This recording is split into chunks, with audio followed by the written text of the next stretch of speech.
And we're back. Michael Peterson is my guest today on Localite, and before the break I wanted to ask you a bit about, because I've noticed you've got bridal and you've got all these different genres of photography that really, at least to me, looks like you do all of them very, very well. But there's got to be kind of a favorite. There's got to be something that's your personal, it's your pet project kind of a thing. Tell us about that. Absolutely. I love doing all different facets of photography. I can get excited about almost anything. It's really fun to do all of it. But I have to say, probably my favorite is what's called lifestyle photography. The moment, every moment in somebody's life is so unique, and to be able to capture that in an artistic way is just, it's really my favorite thing to do of it all. Is that generally like very candid shots? I mean, you're not getting, when you say lifestyle, they're not being sort of posed or positioned or anything. This is more of just sort of slice of life kind of thing? It is slice of life, but that's something that, like people will say, oh, I don't like those posed shots, but there are different positions where people look better. And so I may help them to get into a natural looking position to take a portrait, for example. I love photographing kids, and I think that's probably where you see it the most, is just the sheer joy of childhood. I just photographed a 3-month-old baby just a couple days ago, and to have them smiling for the first time with drool coming off their mouth as they're crawling around, or to photograph an 8-year-old girl twirling down a hillside, or a family together playing in the fall leaves, all that kind of stuff. I just thoroughly enjoy that. What are some of the things that you really can look and go, wow, that was just a line drawn in the sand in my professional career, and I really know I stepped it up? Anything come to mind right there? Well, there was a new coffee shop that opened in town, and they asked me if I wanted to put up the very first exhibition on their walls that had ever been there. And it was kind of exciting because they were, all the buzz was about this new place, and they had this huge expanse of white walls.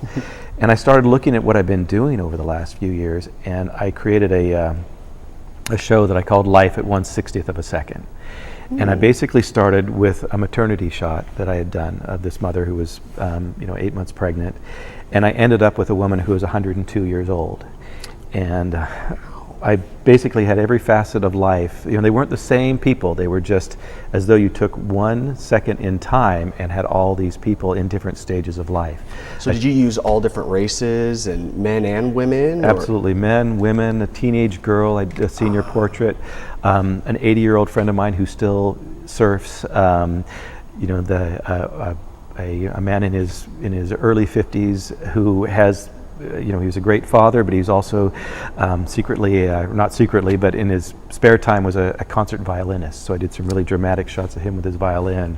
A little, 6-year-old girl standing in a field of grass with the mountains in the background. And it was just, if you walked through the display, you went from birth all the way through, a woman who was 102 years old. And I was actually flattered they used the portrait that I took at her memorial service just a couple months later. Well, in closing here, I wanted to just kind of ask you, because it seems like, with technology just constantly reinventing and improving video and still photography, do you think that someday, your profession as a professional photographer will be not eliminated, but really challenged, because people will be able to essentially get professional looking shots themselves?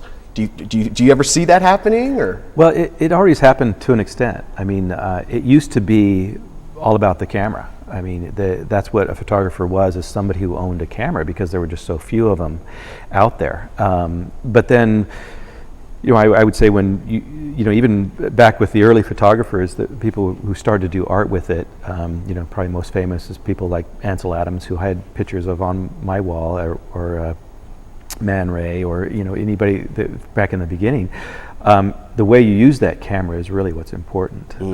You can have a $2,000 camera, but if you just set it on automatic mode and click the shutter, the exposure will be correct, but I think you really need somebody to pay attention to the composition of about of the photograph and the technical aspects of the photograph. So I think you're always going to need somebody to direct people, to help them be in the right spot at the right time, to technically know what the camera is doing. You know, I've got, for example, I've got a handful of lenses that I use, and depends on what I'm trying to do with it. Whether I put on a really fast lens that allows me to get a depth of field of 1/4 of an inch, so that it brings your focus into one spot, or whether it's a wide angle lens to show a certain landscape or look or building.